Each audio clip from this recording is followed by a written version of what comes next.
Hi, I'm Elliot, a writer, and I am typing out The Great Gatsby. Why? Because that was something Hunter S Thompson did, because he wanted to see what it would be like to write a masterpiece. Now that I have some time on my hands, I figured it would be a good opportunity to give it a shot myself. So, please join me every Saturday until I finish the whole novel.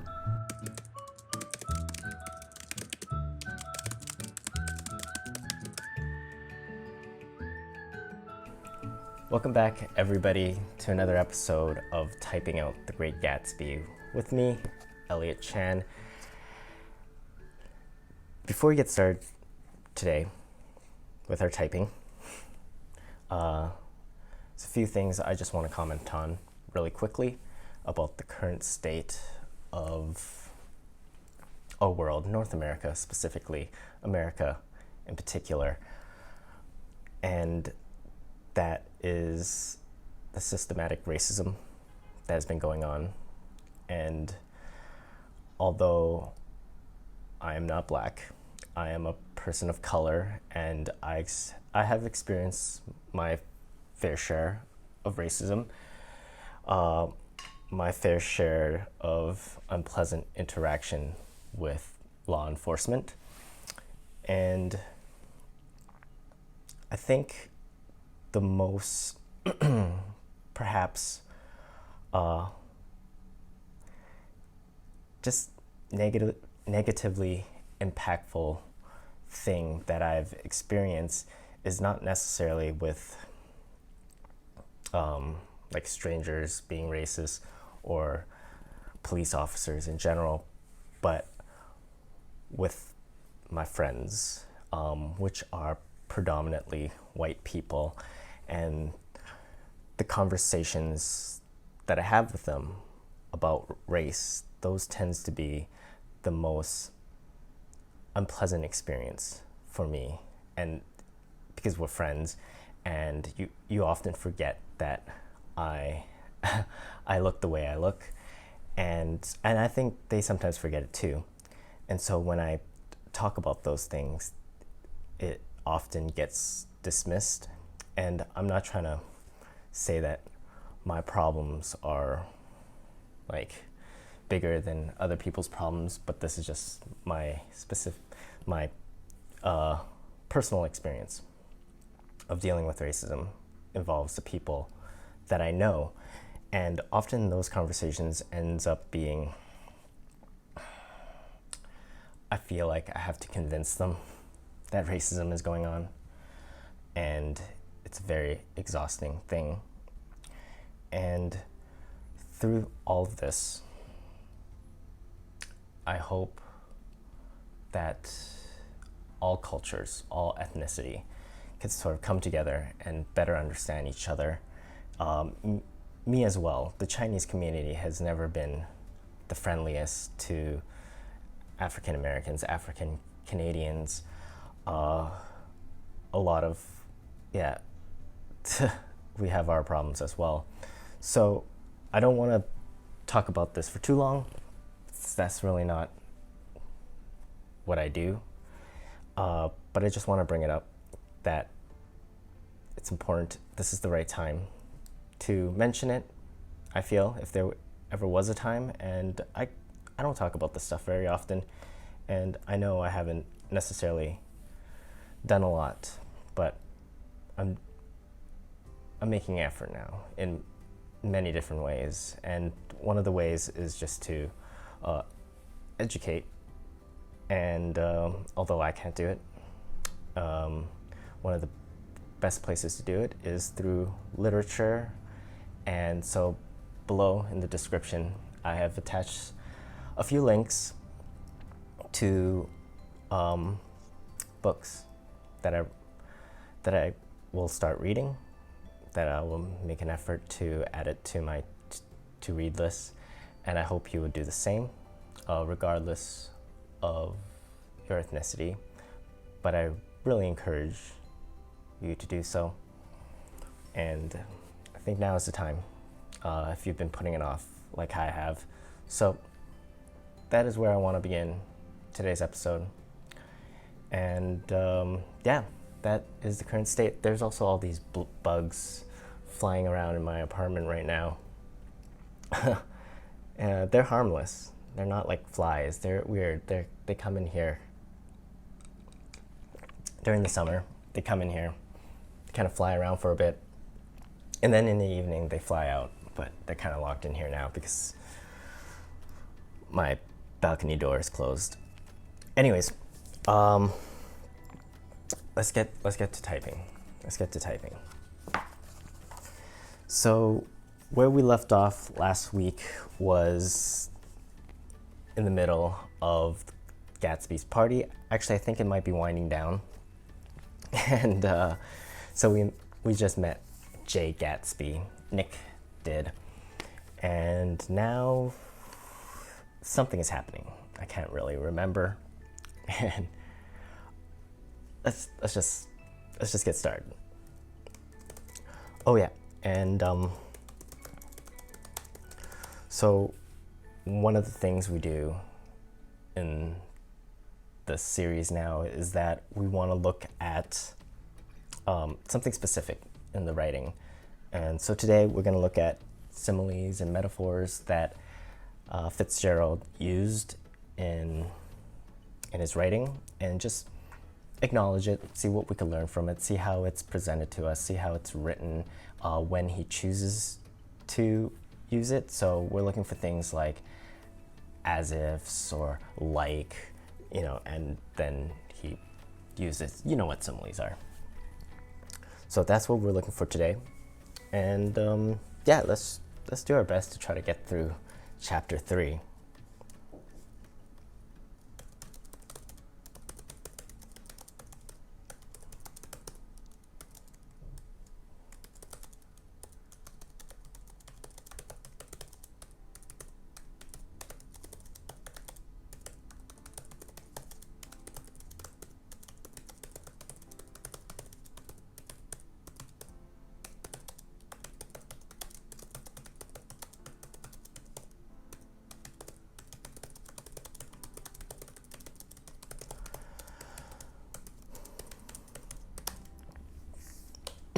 I feel like this might be a little bit of a calmer episode than the ones we had before.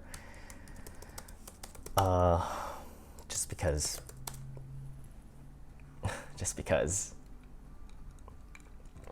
I'll try to pick it up as we go.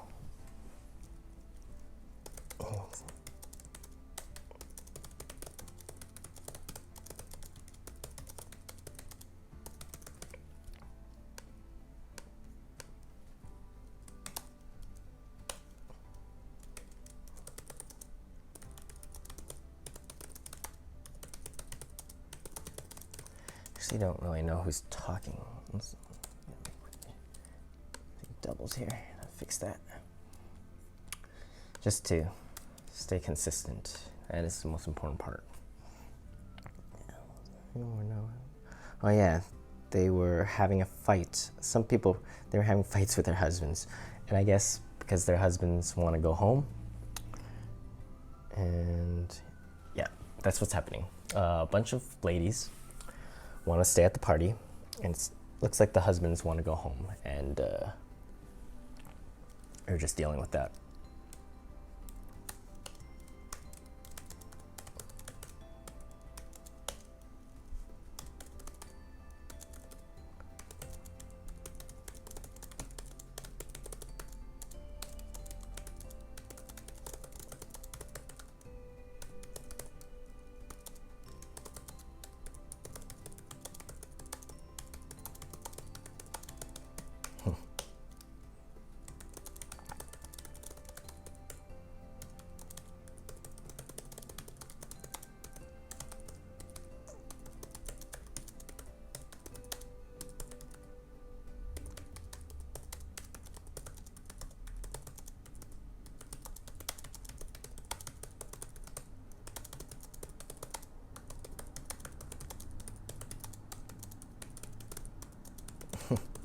What a party that must have been, right?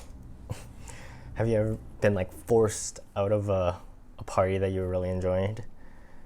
really enjoying.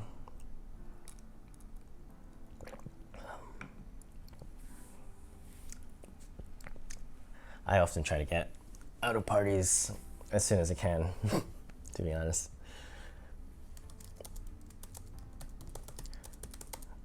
Haven't been to a party in a while. I thought I would miss it more than I do. I'm actually pretty relieved most weekends now that I don't have to go anywhere. That's a little confession of mine. Don't tell anybody. Don't tell my friends. Really feel like I'm attacking them today. But that's not what I'm doing. It's not about. It's me. It's all me and them. Perhaps they should be more entertaining.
These were there.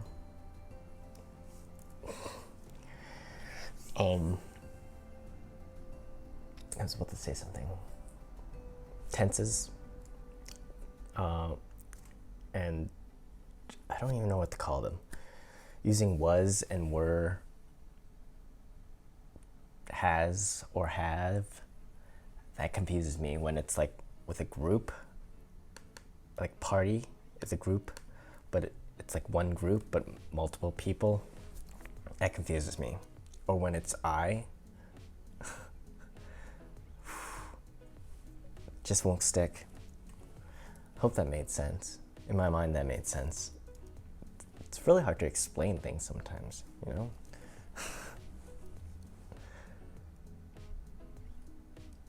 Where am I?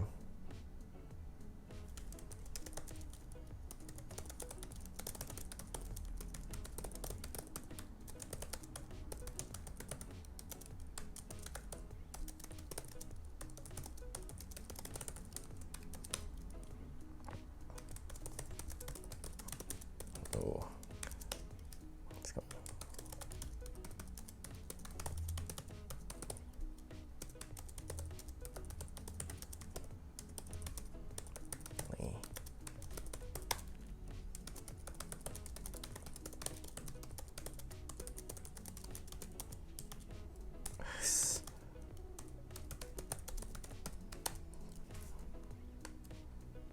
Tantalizing.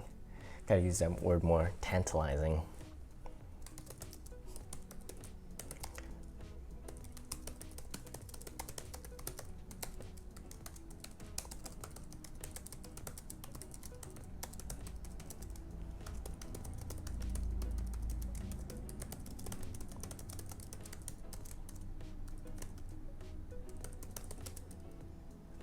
Is this a G? There it goes. Howard.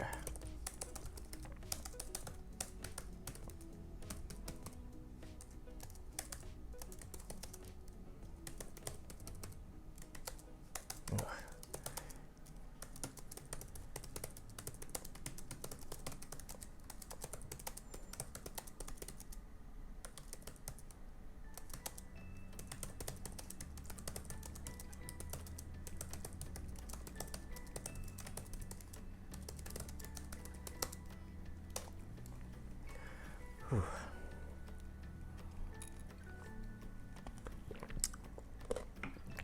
feel weighted today. It's been really, when everything is going on in the world and you're kind of just in this bubble, this apartment of yours, focusing on what you do, you feel a certain pressure. And that's kind of how I feel. And I'm sure it's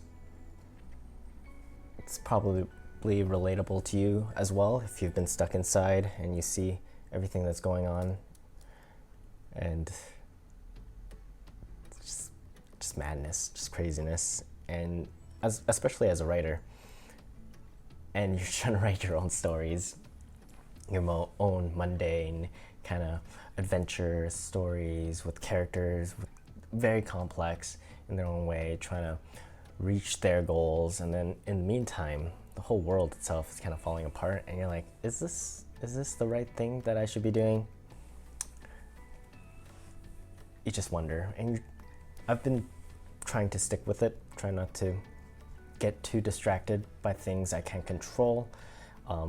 Obviously make an effort to support what is going on, but I think at some point you got to figure out where you can actually help. And to me as a writer,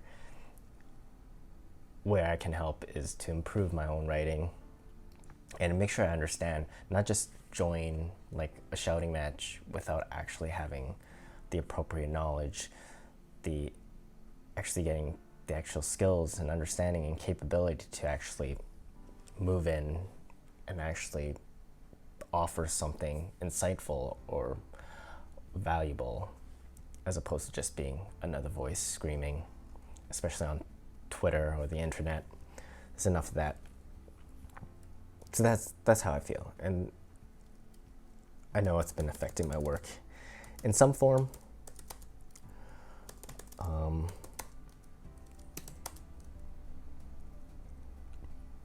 But it also gives it a little bit of a purpose. It almost makes me want to work a little bit harder.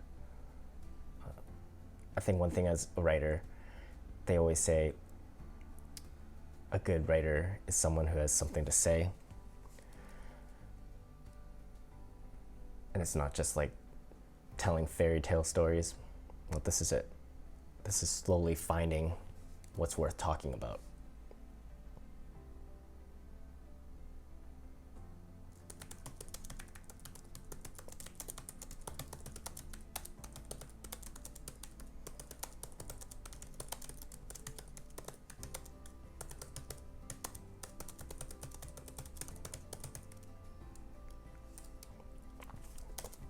Okay, there you go, first page. This one, slow moving episode, I can feel it. It's not gonna be the worst though. There's been worse. Episode 11. It's so much about just getting into the routine, like I talked about before, and when you start to do more and more, each one starts being less and less precious, and it's the same with writing. The more and more you write, the more and more you do anything, like each individual one stops being like, oh, this has to be my masterpiece, or this has to be the best thing I've ever written. It just becomes, oh, this is the process. It might be really good, it might be really bad, but you don't know until you start doing it. And here I am, in the middle of this one.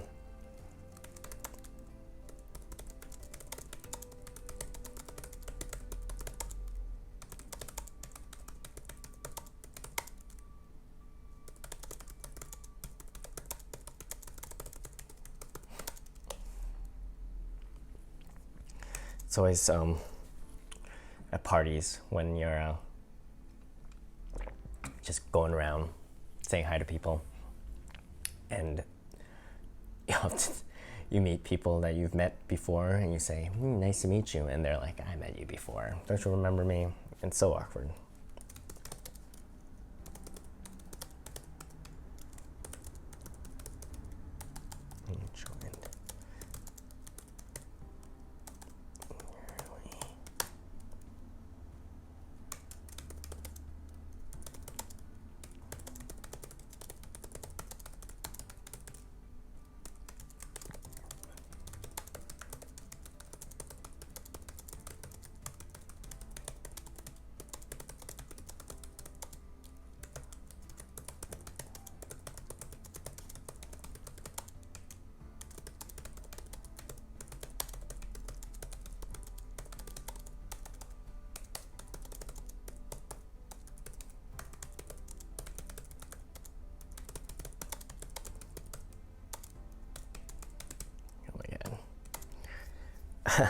Making plans while you're drunk, I do it a lot. It's like that is a flaw of mine where I would make plans with people while drinking and then completely forget about it. For my friends, my terrible, terrible friends, I'm terrible as well. That's the stuff I put them through.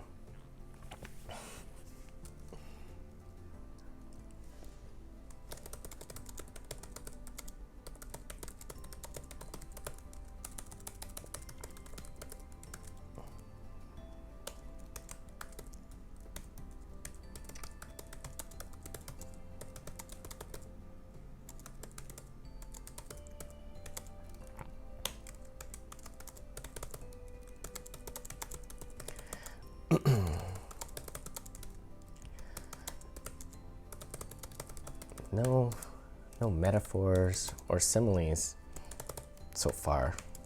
I hope it's possible that I might have picked a passage where there's none. It's very possible, which is also a good thing to acknowledge as well, but we'll see.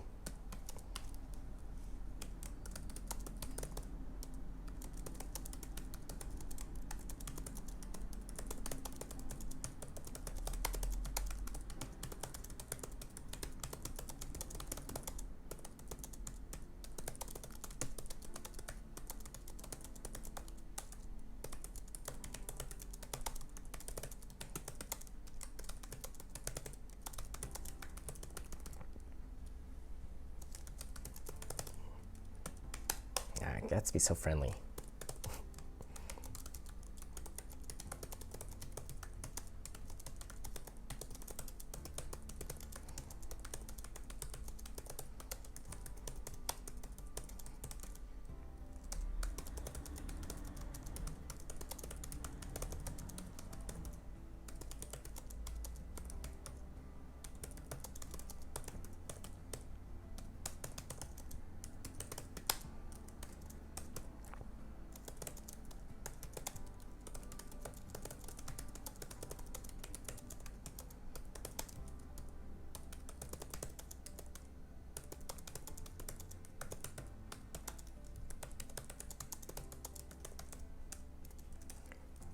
Let me see if I can do this. Oh, no. No. There you go. I did it.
This is a lot is going on in this scene, but he doesn't use any similes or metaphors at all. It's really straightforward what's going on. He's just going very direct in describing what's happening. A lot of adjectives and adverbs, but no viscerally evocative writing, I would say. Just very direct. And I often associate great writing with great kind of connection with other things. If it's able to link that dot, like comparing one thing to another thing, which is what a good simile is. To me, maybe I take it maybe I put it too high on the value scale of good writing.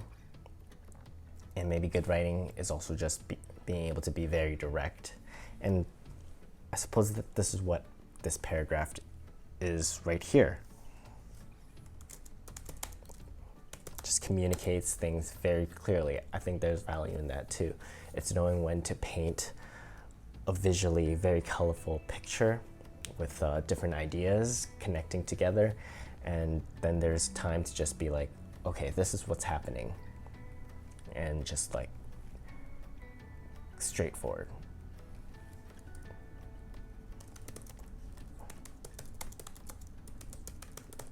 Because it's easy to get carried away with like similes, especially when it's like one idea and you're connecting it with like 3 other ideas. It's too much.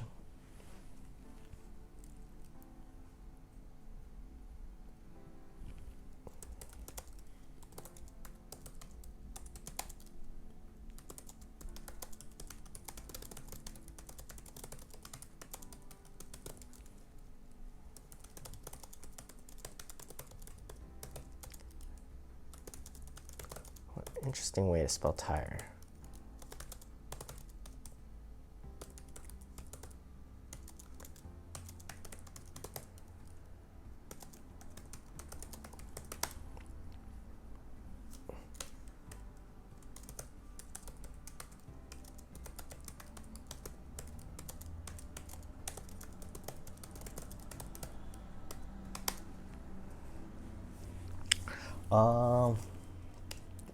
No similes or metaphors so far.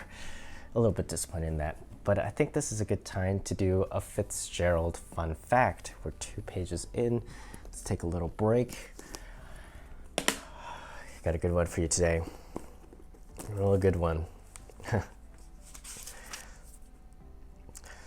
So, here it is. You ready? So, Great Gatsby, this book, The Great Gatsby, was actually a failure, considered not well received, didn't sell too well during Fitzgerald's lifetime. And many of his critics considered it to be one of his worst of his first 3 novels. This was his 3rd, and they considered it the worst. And they think one of the main reasons for that is because many of the female characters in the story are unpleasant and unlikable. And at that time, and I think now as well, the literature market is dominated by a female audience. So that was one of the reasons why it wasn't liked. People didn't like it. And it was only until after he passed away that it's sort of getting that critical recognition that that it deserves. So, and I think that's one of the saddest thing about being a writer, is that many writers, and I think this might be an interesting video to explore, it's all the writers, because it gets kind of glamorized sometimes when you see like famous writers and you're like, oh my god, I want to be a famous writer. But then you realize like most famous writers didn't get to appreciate the fame and the fortune that you think they did. They actually lived very modest lives, and then only until after they died did the work sort of get any type of recognition. And The Great Gatsby is actually one of them, where Fitzgerald wasn't really praised or honored for this piece of work. Yeah, and that's, as a writer, that's something you have to just be prepared for, and to do it because you actually enjoy it. That's all there is. Oh, also this book was, back in that day, back in the old times, it only cost $2 to buy.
What's even going on here?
What a conversation.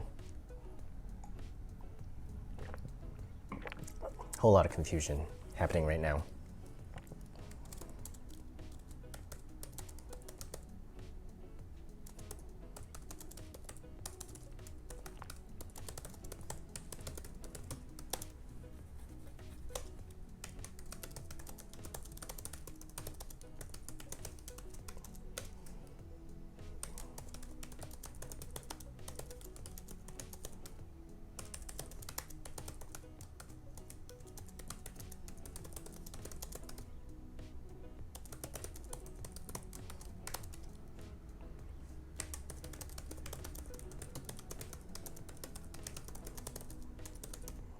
He's a criminal now.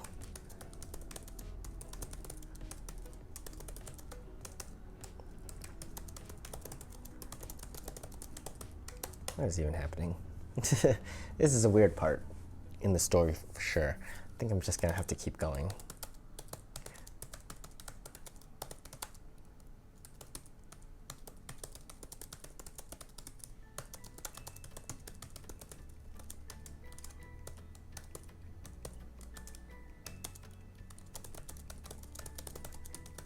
Oh God.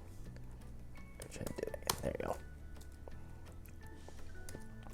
If anybody is wondering how to make that accent over the E on the Mac, you hold Option, hit the E, and then hit the E again while holding Option. Actually, one. No, then you released it. Hold it the first time to create the accent, then hit the E.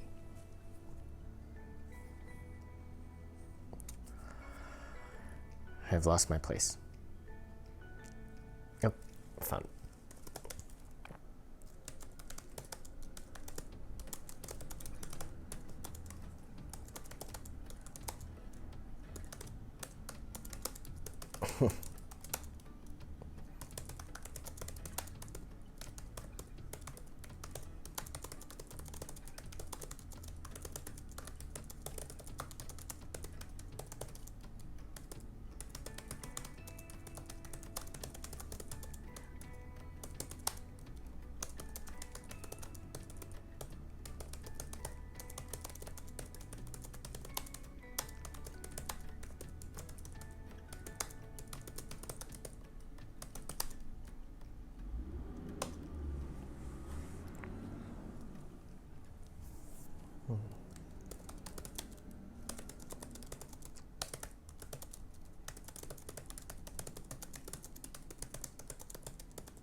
So here's a metaphor.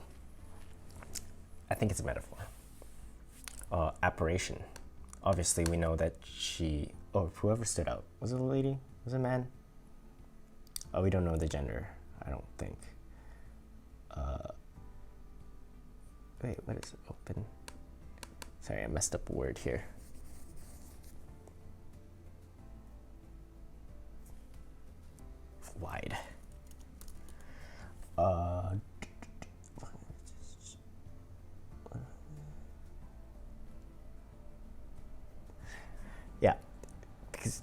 use ghostly and then use apparition to kind of stay within that sort of very specific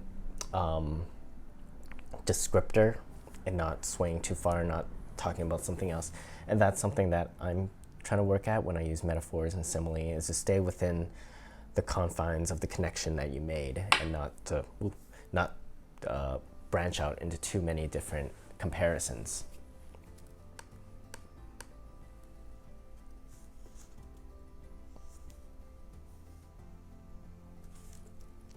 It's a man.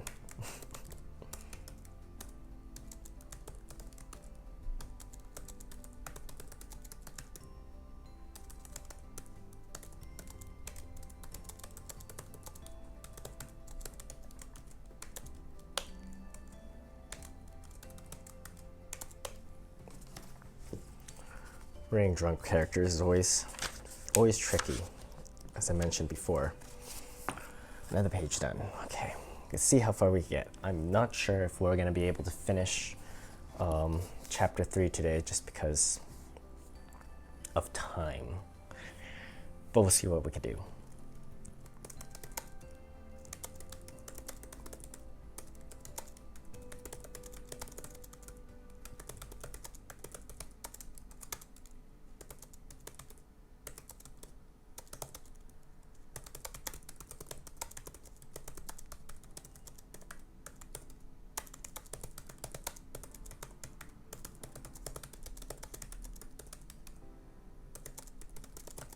There you go. There's a simile. As though he suspected it dropped from the sky. Pointed at the amputated wheel. Amputated wheel is also interesting. It's like disconnected.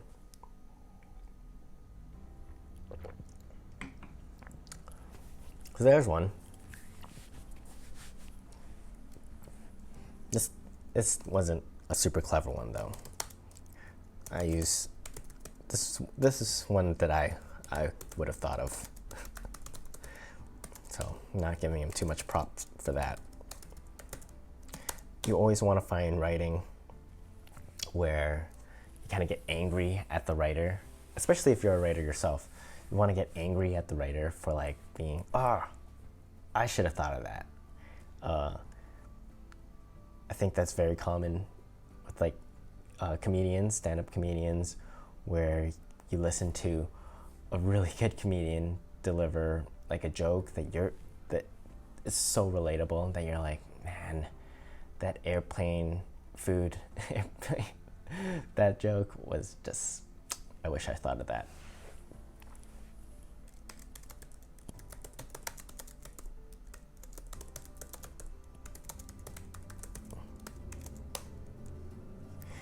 So one thing I always find really hard is making people's speeches sound different, the way they talk. And that's another interesting thing to look at right now. It's just how we choose to like distort the way he's speaking because he's drunk. I tried to read Train Spotting once. I forget what the writer is. Anyways, it's like all written with like wacky, I believe it's Irish. I think Train Spotting is Ireland, but I just couldn't get through it because I read a lot when I'm like about to fall asleep, and I just couldn't. I'm like, these are not words. Just wanted to share that. I wasn't trying to make a big point or anything.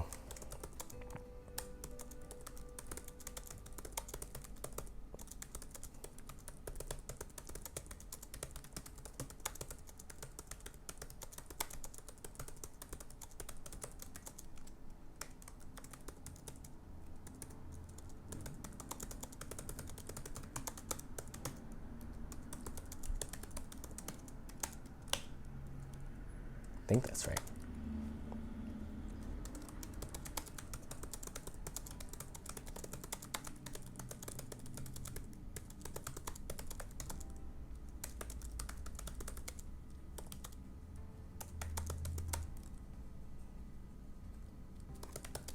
Oh, jeez. Explain to him that wheel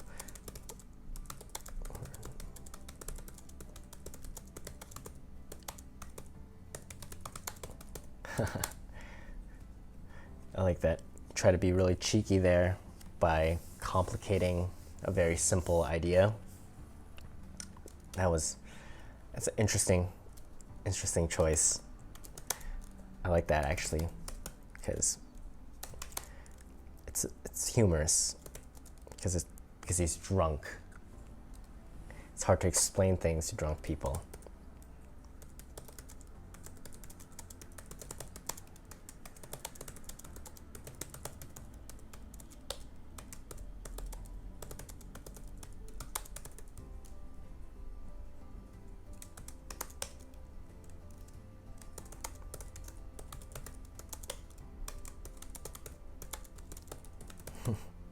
I like this character.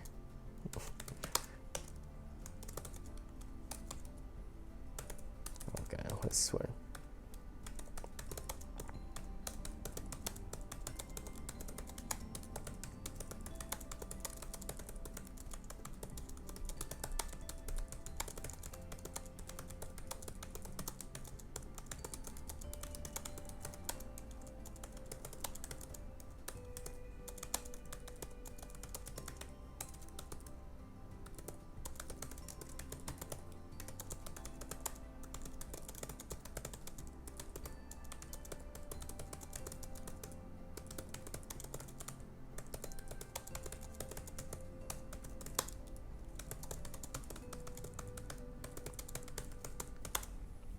Wafer of a moon. I think that's a good metaphor. Like a wafer, like with like holes, like divots.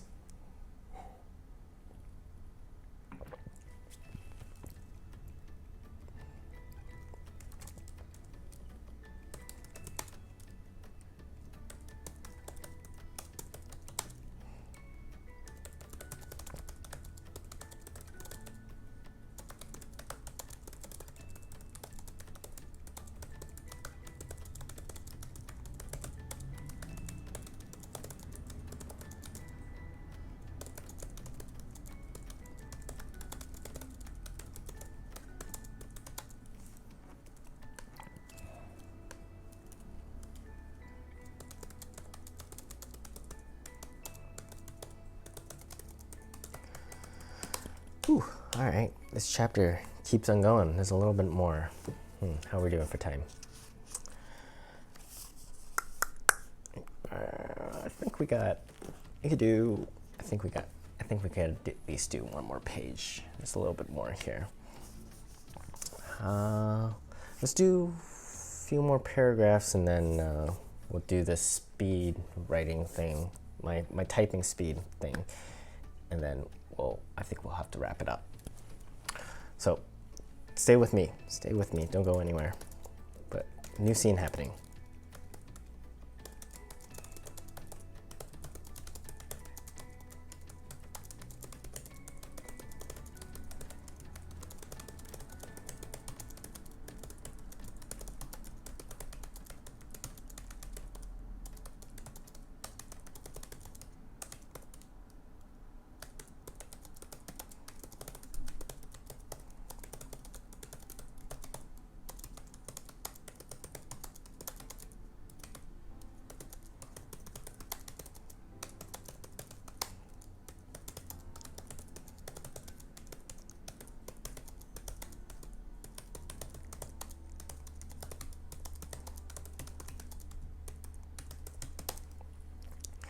Weird paragraph to start, okay.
Nick's been busy doing things.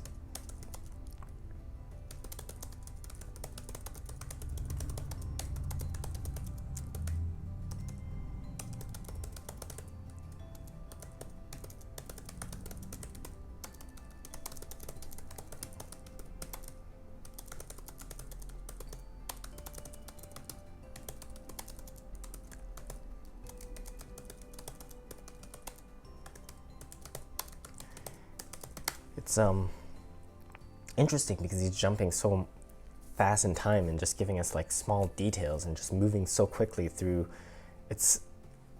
We spent so long at a party, and then it just kind of rushes through this whole relationship that he has, and it's actually very interesting storytelling technique to choose what to focus on and just say like, okay, this happened, but it's like totally not important. Don't even worry about it. Let's move. Okay, I think this is a good spot to try to do our timer thing. So if this is your first time here, which is strange because this is episode 11, welcome. And you're also watching so deep into it. It's like, I appreciate it. Thank you. One of the things I do is I set a timer for 1 minute and I see how many words I'm able to type within this time. I don't know what my best is, but my goal at this moment is to do 70 words a minute, which would be my record. It would beat whatever record I have right now. I don't really remember it, which you could tell this is really important to me, and this is something I practice a lot at.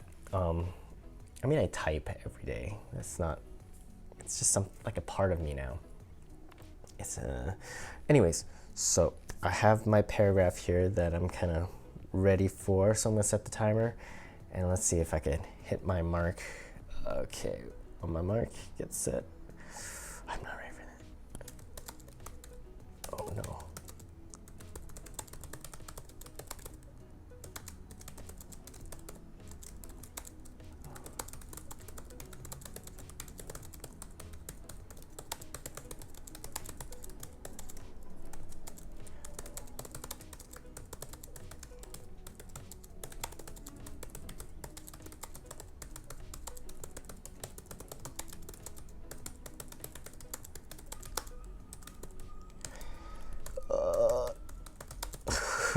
That was a long word.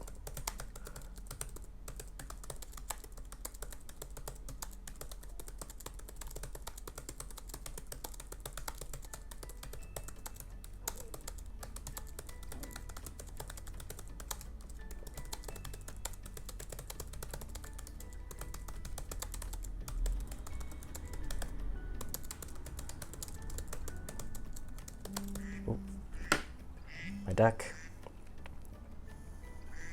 So, okay. I think I did pretty good. But let's actually see. I'm gonna not count this last TH here. Just making sure the squiggly line is actually in place. Sorry about this. Oh, I'm looking at the wrong. Oh, I missed a word. Okay. It's my bad. Let's see how many I got. I did it. I missed a word, but I got over 70 for the first time. 72. That's impressive. A few M dash in there kind of slowed me down. A big word slowed me down. But I felt good with that one. I felt so much of it is being able to recover when you do something, when something like unexpected comes up. It's just like keep the momentum going, and like it's like driving over a pothole. You don't want to necessarily speed up or slow down or swerve. You just want to kind of not accelerate, maintain the speed, and just go over it as smoothly as you can so it doesn't like destroy your car. That was the analogy, the metaphor I'm using for that experience that I just had of typing. 72. Let's count it. That was good. That was really good, actually. Okay. Let's wrap up whatever is going on here. Madison Avenue. I missed an too. It could have been 73. And almost finish a word. It could have been 74.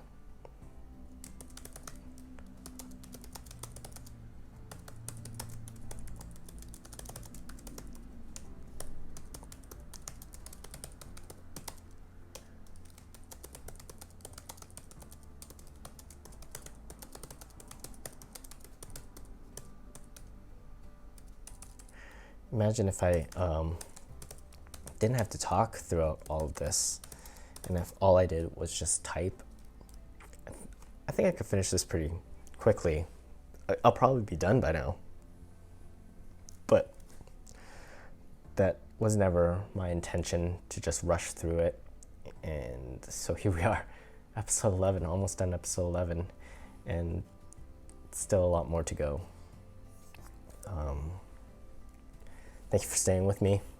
Just keep it going. Almost there.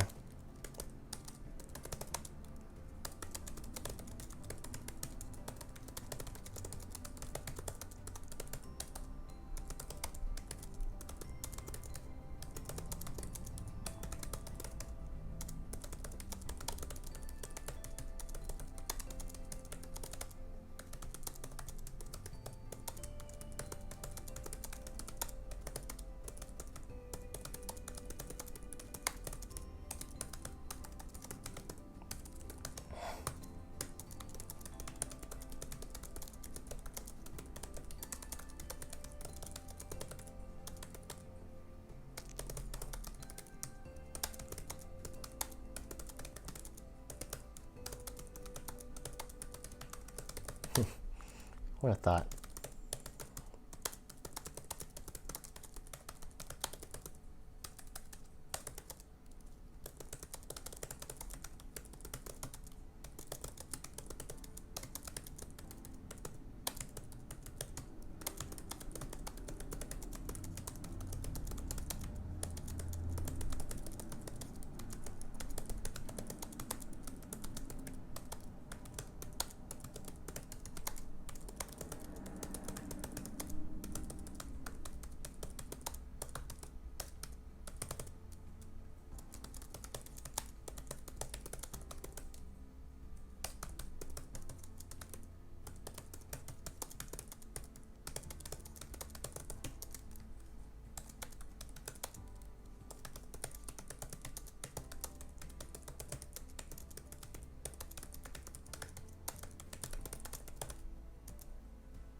All here for dinner.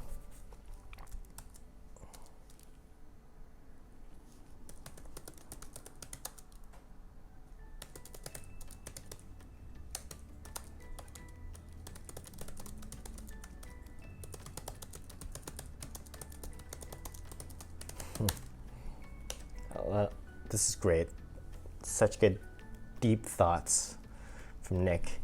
And I'm sure it was a lot of what the author was actually feeling himself.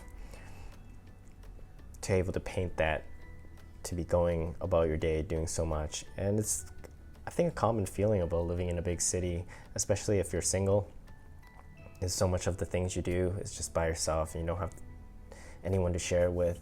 And you can imagine just like going into someone's life and interrupting their life in a way.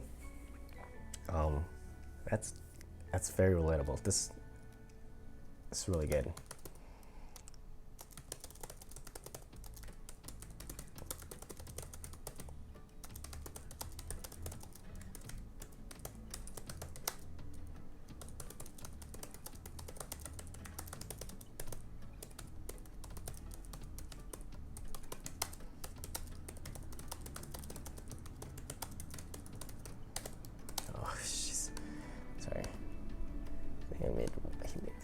Mockingbird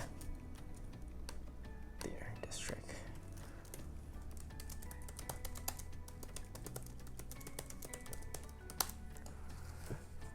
Oh.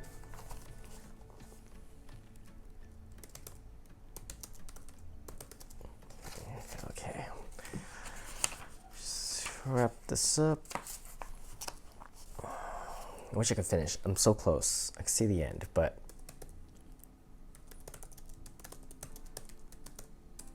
I'll just have to wait. Some things are worth waiting for.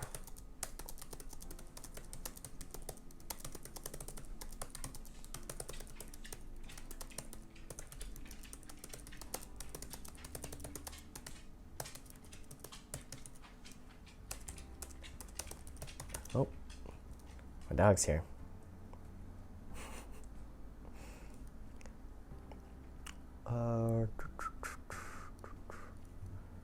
Alright, distracting me.